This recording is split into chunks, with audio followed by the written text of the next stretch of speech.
नमस्कार बच्चों। आज हम पढ़ेंगे मृदुला गर्ग द्वारा लिखित संस्मरणात्मक गद्य मेरे संग की औरतें, जिसमें लेखिका ने अपने समय की अर्थात अपनी स्वयं की ही दादी, नानी, बहनें, माँ आदि के बारे में बताया है। इस गद्य में संस्मरण का मतलब ही होता है अपने जीवन से जुड़ी हुई घटनाओं के बारे में बताना। उन्होंने विस्तृत रूप से इस बारे में इस पाठ में बताया। मुख्य रूप से इसमें परंपराओं पर जीने वाली महिलाओं के बारे में बताते हुए भी लीक से हटकर किस प्रकार जिया जा सकता है, अर्थात उन महिलाओं के ऊपर ये केंद्रित पाठ है। परंपराओं को मानने वाली महिलाएं भी परंपराओं के खिलाफ किस प्रकार से हो जाती हैं, अर्थात परंपरा वही स्वीकार की जाती है जो समाज के बीच में भलाई में आगे ना आए। और रूढ़ियों की तरफ तो उन्होंने इशारा ही नहीं किया, रूढ़ियों को भी काटने का प्रयास किया है। तो ये पाठ है मृदुला गर्ग द्वारा लिखित मेरे संग की औरतें। मृदुला गर्ग वैचारिक निबंध लिखती हैं, गद्य लिखती हैं और वो समस्याओं को बड़े अच्छे ढंग से उकेरती हैं। वो वर्तमान समय में भी उसी प्रकार से लेखन कार्य में रत हैं और सामाजिक समस्याओं को और अपने समय में जो उत्पन्न समस्याएं उन पर समय समय पर लिखती रहती हैं और समाज को चेतना प्रदान करती हैं। तो आज हम उन्हीं द्वारा लिखित ये गद्य पढ़ेंगे। उन्होंने तत्कालीन घरेलू, आर्थिक, सामाजिक तथा शैक्षणिक वातावरण से भी इस निबंध में हमें परिचित करवाया है। इस पाठ में लेखिका बताती हैं, अब सर्वप्रथम वो अपनी नानी और नाना के बारे में बात कर रही हैं। लेखिका अपनी नानी के बारे में कहती हैं कि वह नानी को देख नहीं सकी थी, क्योंकि उन्होंने वो सुनी हुई बातें बताई है। लेखिका कहती हैं कि अपनी नानी को देख नहीं सकी थी क्योंकि उनकी मृत्यु अर्थात लेखिका की माँ की शादी से पहले ही हो गई थी। अपनी नानी, उनकी जो नानी थी, परंपराओं को मानने वाली, अनपढ़ तथा पर्दा करने वाली महिला थी, लेखिका बताती है। उनके पति अर्थात उनके नाना जी शादी के तुरंत बाद उन्हें घर छोड़कर बैरिस्ट्री पढ़ने के लिए विलायत चले गए थे। वो कैम्ब्रिज विश्वविद्यालय में पढ़कर आए, वकालत की डिग्री प्राप्त करके आए, तो उनके आचार विचार में अंग्रेजियत साफ झलकती थी। नानी इन सब बातों से दूर रहकर अपना जीवन अपने ही ढंग से जिया करती थी, मृदुला गर्ग जी बताती है। उन्होंने कभी भी अपनी इच्छा का इजहार अपने पति के सामने नहीं किया, अर्थात कोई मांग नहीं रखती थी।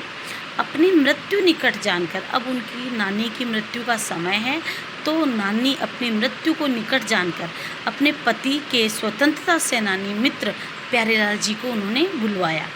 उनको बुलाकर उनकी बेटी का रिश्ता अपने ही जैसे किसी आज़ादी के आंदोलन में भाग लेने वाले होनहार लड़के से करवाने की बात की और इस प्रकार ऐसे ही लड़के से उन्होंने अपनी बेटी का अर्थात लेखिका की माँ का विवाह करवाया। इस कारण लेखिका की माँ को सदैव सादा जीवन जीना पड़ा। वे रात में जाकर खादी की साड़ी बांधने का अभ्यास किया करती थी। लेखिका की माँ पहले नहीं आता था, लेकिन बाद में वो अभ्यास करती थी खादी की साड़ी पहनने का, क्योंकि स्वाधीनता आंदोलन जिस घर में स्वाधीनता आंदोलन को मानने वाले, स्वाधीनता आंदोलन करने वाले व्यक्ति रहते थे अर्थात सेनानी रहते हैं, तो वो खादी के पक्षधर थे। इसलिए अब उनकी माँ, वैसे लेखिका की माँ बहुत कमज़ोर से शरीर की थी। वे घर में किताबें पढ़ती, साहित्य की चर्चा करती, संगीत सुनती। अब उनकी माँ की विशेषताएं हैं कि वो कभी झूठ नहीं बोलती थी, दूसरे लोगों की गोपनीय बातें किसी को नहीं बताती थी, वो सबकी बातें अपने तक ही सीमित रखती थी। इस कारण उनका घर और बाहर दोनों ही जगह सम्मान था। ऐसे ही लेखिका की परदादी थी, जो सदैव लीक से हटकर कार्य किया करती थी। वे फालतू सामान एकत्र नहीं करती, बल्कि ज़्यादा सामान होने पर लोगों को दान दे दिया करती थी। अपनी बहू के गर्भवती होने पर अर्थात लेखिका की माँ के गर्भवती होने पर मंदिर में भगवान से लड़की होने की प्रार्थना की और ये बात सभी को बता दी। उनकी बार बार की मन्नत से भगवान ने अफरा तफरी में आकर एक के बाद एक 5 कन्याएं उतार दी, ऐसी लेखिका कहती है, और बेटा केवल एक। लेखिका कहती हैं कि एक बार हवेली के मर्द किसी बारात में गए हुए थे और सारी औरतें रथ जगह कर रही थीं। तभी एक चोर कमरे में घुस आया, जिससे परदादी सो रही थी उसी कमरे में। कुछ आहट होते ही परदादी की आंख खुल गई।